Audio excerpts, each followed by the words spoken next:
Hello YouTube. Well, today I am going to visit FDR's Presidential Library. There's a couple of records. This was the first presidential library ever built. Only one built by a sitting president, and only one built by a four-term president. So let's go take a look inside at some of the memorabilia. I'm probably not going to look at his papers, but let's go see what we can see.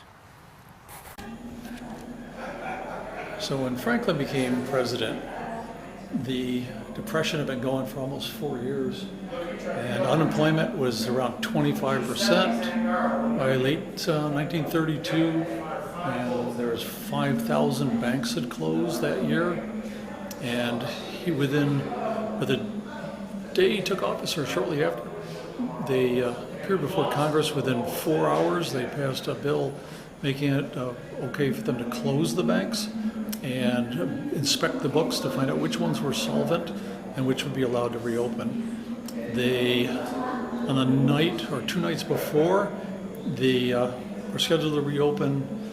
I think it was on the 12th. I'm not sure what month. He had his first fireside chat, and he talked about the banks and asked people to come back to the banks and put the money back in that they had withdrawn on the 13th. There were long lines of people putting their money back in the banks. A part of Roosevelt's distinctive image was tied up to having him with his felt hat.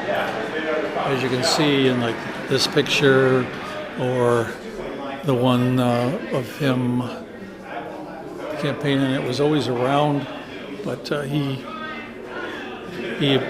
with the braces that went all the way up, because he was stricken with polio, to keep that public from really not being aware of that, he had those braces and trained himself to walk with his arm on somebody to help steady him, and a cane, as you can see in this picture here.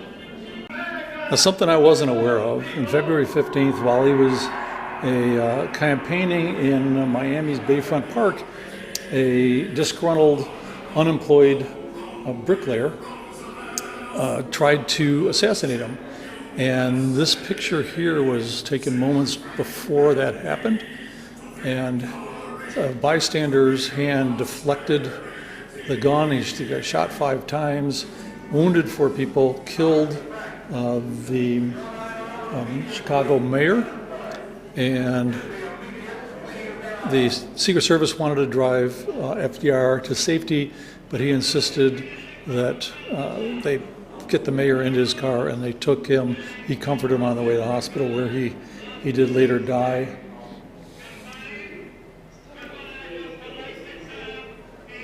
And this is the guy who did it. He was executed not that long after.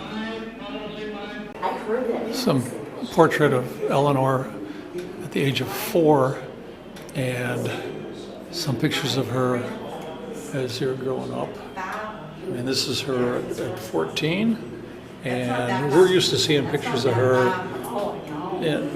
as she was an older lady, and everybody thought she was somewhat unattractive, although 14 she was a looker. And there's some pictures here of Franklin at a younger age. I mean, it's him at 5 with his mother, and that's him at 13 with his father. So before he was president, Roosevelt was 2-time governor of New York, and there's another rare picture of him where you can see the braces. So when he became president, his first 100 days in office were the most action-packed in American history. And if you look, he took office in March, because that's when, now we inaugurate presidents in January, but back then it was March. And March 9th, Emergency Banking Act, the 20th, Government Economy Act, abandonment of gold standard on the April 19th, May 27th, Securities Act, and it goes on and on and on and on and on. And by March 22nd, the Beer and Wine Revenue Act, where they eliminated prohibition. Now, by the 20s and in the 30s, radio had reached the masses, and where previous presidents had to rely on reporters to get the word out, he mastered this, and with his fireside chats spoke directly to the people, and he could explain things, that how things were gonna, all the different programs that they came up with. So a lot of things that he did might be referred to by detractors as the alphabet soup of things, because they had the CCC, the Civilian Conservation Corps, which was open to young men 17 to 24, and they planted trees and had built camps all over. In fact, my old Boy Scout camp, actually I think both of them were CCC camps, and the NRA was National Recovery Administration, and that was responsible for encouraging businesses and industries to create codes of fair competition.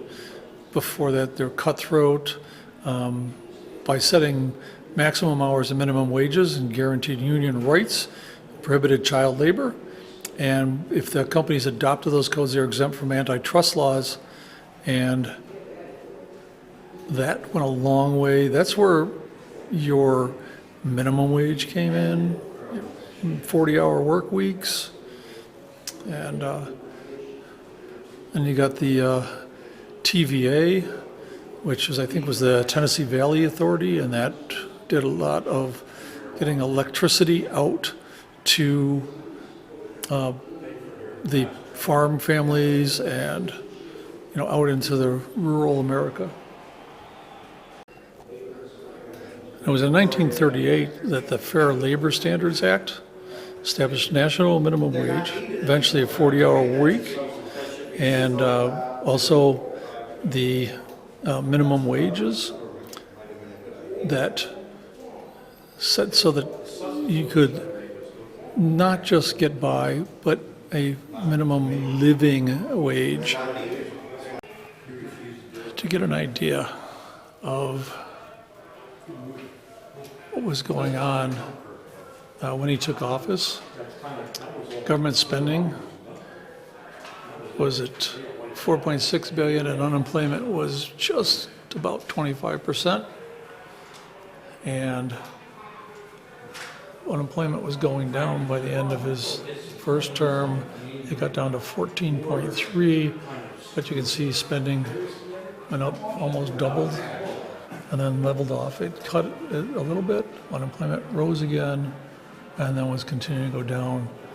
And by 1941, when we entered World War II, unemployment was down to 9.9% and kept dropping because obviously a whole lot of people went in the Army, but government spending skyrocketed to $34 billion.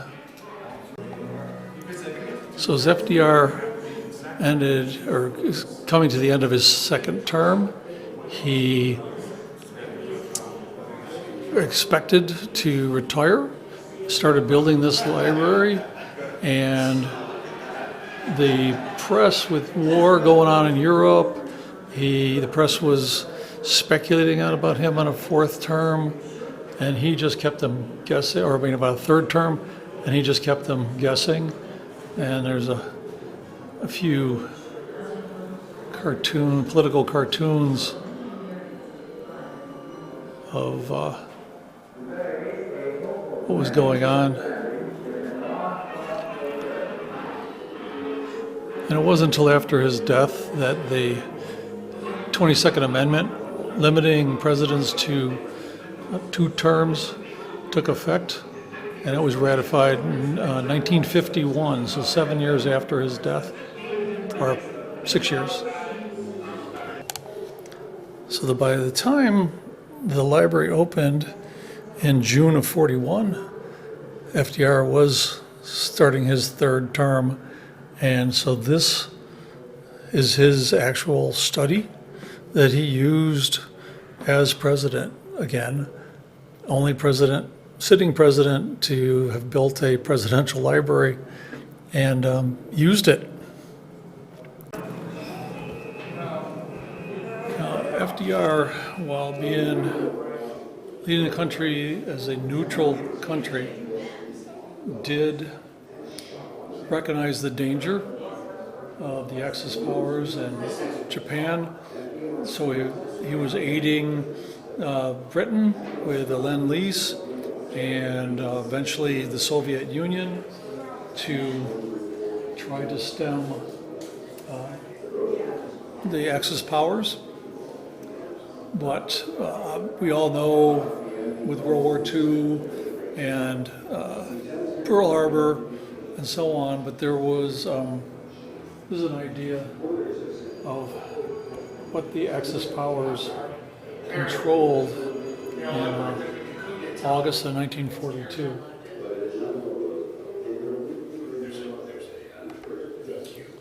And of course, then the Japanese powers in August of 42. Up into the Aleutians, down over through New Guinea, so right on the edge of Australia. And Eleanor became his, for want of a better word, a roving ambassador that she pushed ceaselessly for racial and gender equality. She championed women's entrance into the defense industries and armed services, and she challenged the racial discrimination in the military and defense industries. I like the quote, "Why curse Hitler and support Jim Crow?" But she went all over. I mean, here she is with the Tuskegee Airmen, the WACs, the Women's Army Corps, and down here, women workers in the defense industries. Now, Roosevelt just didn't sit in the White House during the war. He traveled around, inspected industrial and military progress around the country, and even traveled overseas he preferred traveling by ship. And the Tehran conference and Yalta. And at one, he did travel by a commercial airline at one point, but they decided that was a little risky, so the first presidential aircraft that they named the Sacred Cow was constructed for him to travel around. So this is FDR's desk that he used in the Oval Office the entire 12 years he was in office, and this is pretty much how he had it arranged at the time. Nowadays, we keep seeing presidents with nothing on their desk, but he definitely had some memorabilia. I think this is where I'm going to end my visit to the museum and library, and I did not show you half of what's here. There is, you could spend a whole day in this place. And as this says behind me, that every president after FDR had to live in his shadow. He's probably one of our greatest presidents. He took us from the depths of the Depression, got us out of that, and through World War II, and a lot of the benefits of his legislation we enjoy today. So I am going to get back on the road, and I'll see what I can find. See you later, YouTube. So here at the back of his museum, the Presidential Library and Museum, is a little park dedicated to freedom, and they have a sculpture here that you may guess comes from the Berlin Wall, and the matching piece that this was cut out of is at the Winston Churchill library that may be in Missouri. I'm going to have to check that out, but that would be what this was cut out of. So we're going to look for that when I hit Missouri later this summer.